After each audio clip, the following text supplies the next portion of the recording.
Oi, eu sou Leandro, também conhecido como Matias. E hoje, nós estamos encerrando a nossa série de 7 vídeos, que é as 7 mensagens em meu coração. Que eu abreviei só, para as 7 mensagens, mas esse seria o nome completo dela. Onde a ideia até aqui, foi passar, talvez de alguma forma geral, algumas das principais mensagens que eu carrego dentro do meu coração, que moldaram meu caráter e minha fé até o momento de hoje.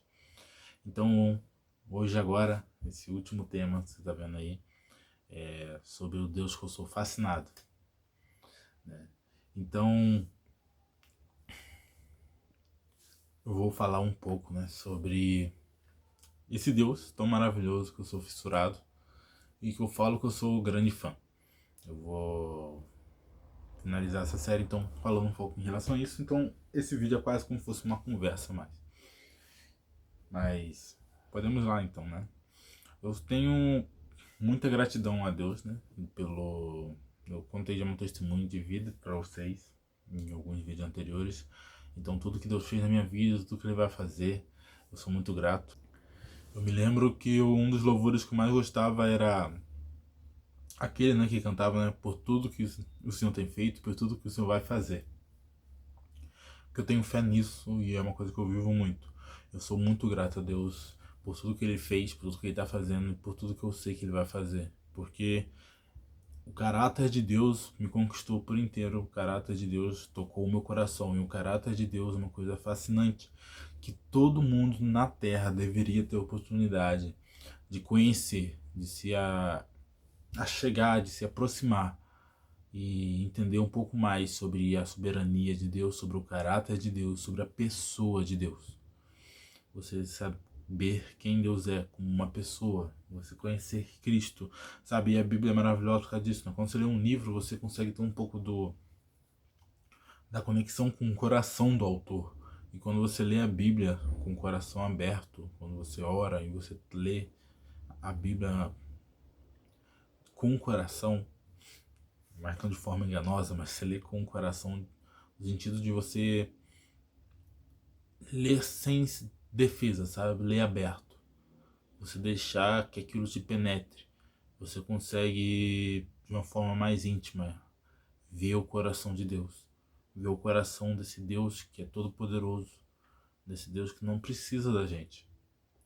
Desse Deus que, para Ele, digamos assim, não faz diferença nenhuma se você adora, se você reconhece a Ele. No sentido de, tipo, Ele não precisa de você, nesse sentido, sabe? Que Ele realmente não precisa de você, Ele é autossuficiente. Na verdade, os gregos, eles tinham até filosoficamente, uma palavra, todo um entendimento em relação a isso, Eles acreditavam lá de que era necessária a existência de um ser que dava sentido a tudo, que iniciou tudo, e para esse ser existir, ele deveria ser nele mesmo autossuficiente, de uma forma a qual o ser humano é incapaz de ser. E aí nele a gente conseguiria buscar isso de certa forma. E é incrível, Tipo, o ser humano, a natureza, as coisas, elas são, de certa forma, sempre tentadas a acreditar em alguém. Você pode ver pela própria lógica quantas religiões existem no mundo. O ser humano, naturalmente, ele busca algo. O ser humano, instintivamente, sabe que existe algo maior do que eles. Então, esse algo maior, descrito na Bíblia, como Deus permitiu, que por muito tempo nós andássemos tateando, buscando de alguma forma encontrar a Deus. Só que Deus, ele se revelou, ele escolheu a forma de se revelar, ele veio até nós em forma de homem por meio de Cristo. Você consegue imaginar isso? O Deus perfeito, Criador do universo, Criador de todas as coisas, simplesmente desceu para salvar pessoas que não mereciam ser salvas. Pessoas que nós mesmos condenaríamos, que nós mesmos nem pensar que passaríamos pelo sofrimento. Nós somos pessoas normais. Mesmo que você que esteja lá vendo esse vídeo, sei lá, tenha uma Lamborghini na garagem, ou uma Ferrari, ou um iate da Lamborghini e toda uma coleção de carros. Independente disso, ainda seria tipo ínfimo, ainda seria pequeno em comparação com a grandeza de quem Deus é e o que ele fez. E nós, mesmo sendo tão insignificantes em comparação com Deus, nós ainda não somos capazes de ter esse mesmo coração. Então é incrível quem Deus é, o caráter de Deus. Um livro que mexeu muito comigo e que me mexe comigo muito, que me ensinou muito e que me faz refletir muitas vezes, até mesmo na luta contra o pecado, na luta, na busca, né, pela santidade, pelo caminho do amor. Eu sempre enfatizo muito, né, que o amor é a chave de todas as coisas. E nesse livro é o livro de Oséias, onde Oséias ele acaba tendo que se casar com uma mulher, né? Deus manda ele se casar com uma mulher. E essa mulher com quem ele se casa era uma prostituta. Então Deus usa esse relacionamento de Oséias com essa prostituta como uma ilustração do que estava vivendo.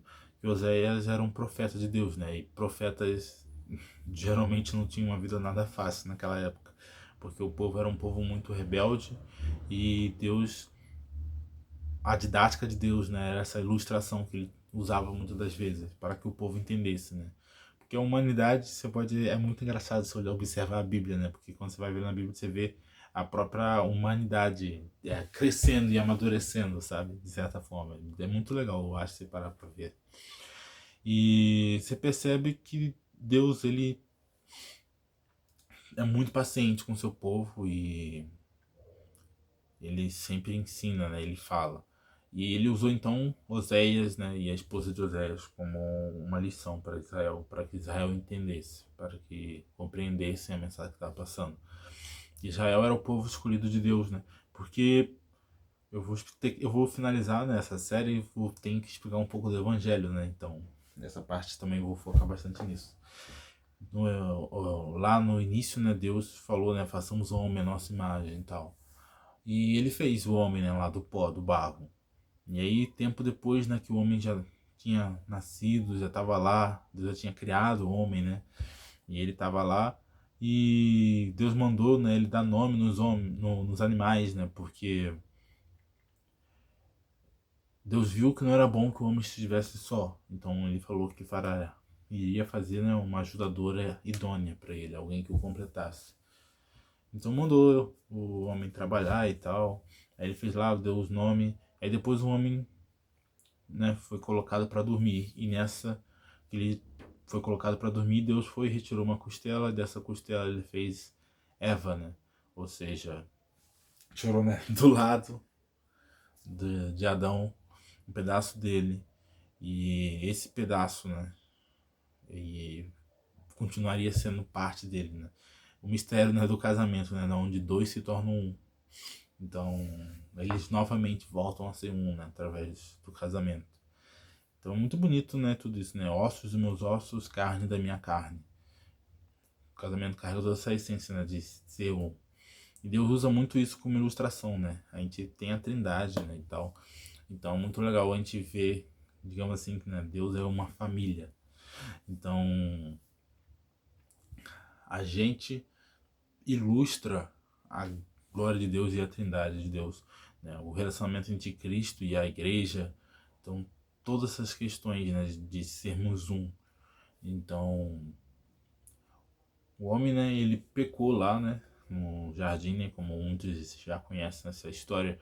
Ele comeu o fruto que não deveria e ele permitiu, né, que Eva comesse, né, porque era a missão do homem, né, vigiar, né, de certa forma orientar Eva, né, já que ele veio antes, digamos assim, né. Então ele tinha esse dever, né, de certa forma, essa responsabilidade. Tanto é que Deus cobra primeiro do homem. Só que aí o pecado já estava lá, né? E aí o homem fez o quê? Foi botando a culpa no outro. Adão botou a culpa na mulher, a mulher botou a culpa na serpente, e assim foi indo. Na verdade, Adão chegou a culpar até mesmo Deus, né? Já que Adão chega e fala, foi a mulher que o Senhor me deu. Então, a gente percebe que aí o coração humano já tinha se corrompido. E um dos problemas nossos é em relação à responsabilidade. É mais fácil a gente culpar um bode expiatório, né, do que a gente assumir a responsabilidade. Esse é um dos pecados, né, naturais do homem, digamos assim. E Deus, né, foi, né, amaldiçoou, né, a serpente e tal. E ele falou, né, que viria alguém, né, que pisaria a serpente vindo da mulher e resolveria isso, né? Porque a partir disso, né, é como se tivesse derramado café numa Xerox, né? E aí pegava esse papel para fazer Xerox, todas a continuação, né, da descendência humana vinha com esse borrado de café, digamos assim. Então, nunca mais era o mesmo, né? Então precisou vir Cristo nascer de uma forma milagrosa, né?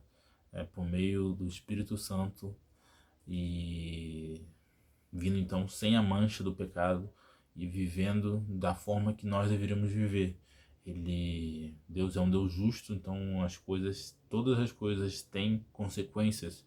Então a gente tem que entender como se, sei lá, tivesse um tribunal cósmico e aí basicamente toda a raça humana cuspiu na cara de Deus e se rebelou contra Deus, que era o rei. Em um reino normal aqui na Terra, o que aconteceria? Todas essas pessoas seriam o quê? Decapitadas. Outros exemplos, né? É que, sei lá, poderia ser considerado um atentado contra o Estado. Poderia ser quase isso, né? Um ato de rebelião contra o governo, contra o Estado e tal. De uma forma muito severa, né? Um atentado contra o próprio governante, né? Então a gente percebe tudo isso e que era uma situação muito séria, né? Então meio que cometeu crimes muito sérios, a raça humana, e não dava para simplesmente falar de boa. Não, né? Porque todas as ações têm consequências. Então era necessário pagar por essas consequências. Então o que deveria acontecer? Deus deveria estalar os dedos e simplesmente não existir mais humanos? Talvez. Só que Deus, ele é misericordioso, cheio de graça. E ele amou o mundo de tal forma que ele não quis fazer isso. Ele preferiu entregar o seu filho, aquele que desde o início, desde o princípio, desde a eternidade sempre esteve com ele. E para morrer no nosso lugar. Ele preferiu ele mesmo morrer do que a gente deixar de existir, digamos assim, para que nós sejamos salvos. Ele precisou vir na terra em forma de um homem e morrer em forma de homem. Só que aí o salário do pecado é a morte e Cristo, ele não tinha morrido, não tinha pecado. Então ele estava meio que sofrendo uma injustiça ao morrer.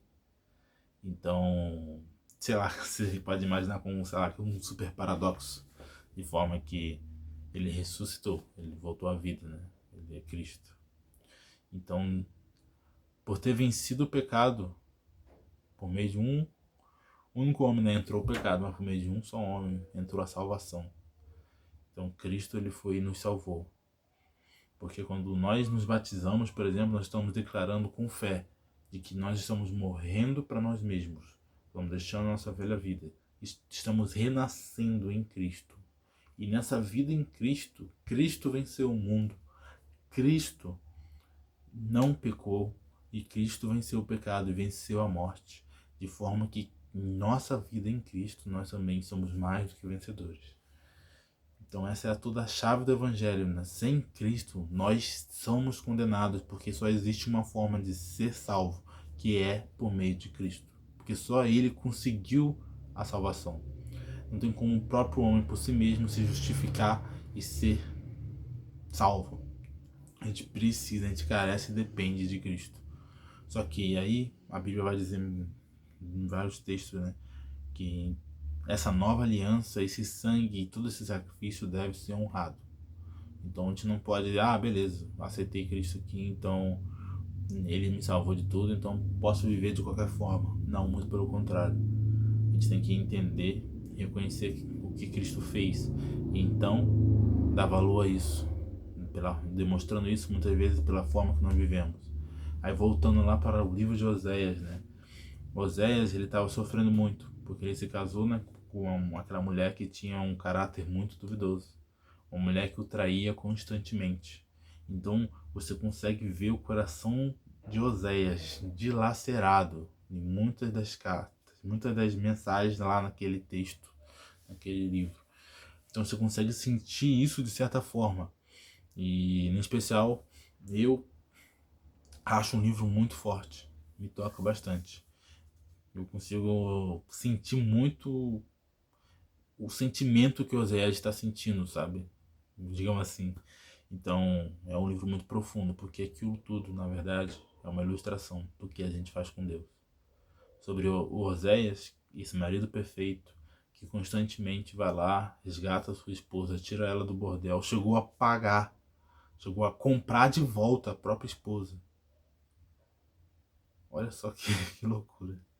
Chegou a comprar de volta a própria esposa. E tentava livrar ela dessa vida, né, de prostituição. Então, sabe, esse livro é muito profundo, porque fora desse livro, nós somos essa prostituta. Nós somos a esposa de Oséias. Que eu não lembro o nome. Mas nós somos a esposa de Oséias. E Deus é esse marido perfeito, que vez após vez, quando nós erramos com Ele, mesmo nós ferindo o coração de Deus. Esse livro é forte por causa disso também, porque a gente consegue ver, né, já que é uma ilustração, a gente vê o sofrimento de Oséias, a gente consegue ver, de certa forma, o sofrimento que a gente causa em Deus, no coração de Deus, cada vez que nós pecamos. Então, é um livro que mexe muito, né, que nos incentiva, nos motiva a buscar viver em santidade, a buscar honrar a Deus. Então, esse Deus maravilhoso é esse Deus que vai atrás dessa esposa que não merece ele. Mesmo ele sendo perfeito, ele não é valorizado. Mesmo ele amando ela e cuidando dela da melhor forma. Eles até mesmo tinham filhos. Mesmo assim, ela não valoriza esse marido perfeito que ela tem. Então, essa é a relação nossa com Deus, muitas das vezes. E assim como Oséias precisou pagar pela esposa para ter ela de volta, Deus precisou pagar com a própria vida, com o sangue de Cristo na cruz, ser humilhado. Você imagina? Já parou para pensar e refletir em algum momento sobre, beleza, existe um Deus, e esse Deus veio aqui na Terra e se humilhou para salvar a humanidade? Se você perguntar para algumas pessoas no mundo, eu acho que elas falam, a humanidade deveria acabar.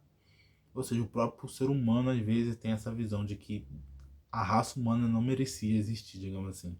Que a raça humana é uma raça corrompida e terrível. Mas Deus, Ele, em sua graça e misericórdia, Ele sabe que Ele criou, né? Ele sabe. Ele criou a gente para sermos mais. Ele criou para nós termos a identidade de imagem e semelhança dEle. Para nós sermos expansões dEle. Para sermos pequenas partes dele em todo lugar, em todos os ambientes, para que toda a criação visse a glória de Deus ao ver a gente. Nós deveríamos ser reflexos disso, reflexos da glória de Deus, exaltar a Deus. Paulo diz, né, em suas cartas, né, nós somos embaixadores de Cristo, da reconciliação de Deus com os homens por meio do sacrifício de Cristo Jesus. Ou seja, nos foi dado novamente uma missão honrosa de sermos representantes de Deus aqui na Terra. E esse Deus maravilhoso, Ele me resgatou sem eu merecer. Vocês podem ver os 2 testemunhos meus de conversão. Esse Deus maravilhoso, Ele está sempre ao meu lado. Ele é muito gracioso comigo, me permite ter experiências maravilhosas e fantásticas que eu nunca imaginei ter, talvez. Hoje eu estou voltando, no momento que eu gravo esse vídeo, eu estou voltando da Marcha pela Vida, que aconteceu aqui em São José dos Campos, onde eu tive a oportunidade de conhecer pessoas que talvez eu nunca imaginei um dia conhecer. Na verdade, eu nunca imaginei um dia simplesmente acontecer de eu conhecer essas pessoas. Então, muitas experiências que eu tenho vivido, que para muitas pessoas pode ser simples, mas que entre eu e Deus é muito mais profundo, porque eu não consigo explicar. Eu quero muito que você possa experimentar e viver isso de forma que eu não precise realmente explicar. Então, esse é o Deus fascinante que eu tenho, que eu amo. E eu espero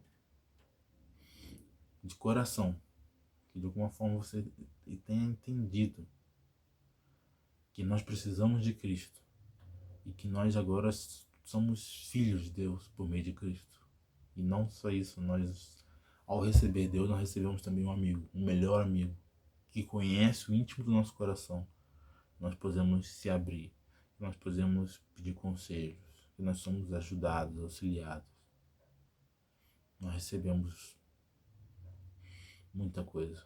Quando você se converte, conhece de fato a Deus, você percebe que Deus é a melhor parte. Que Deus é o melhor presente que Ele mesmo poderia dar.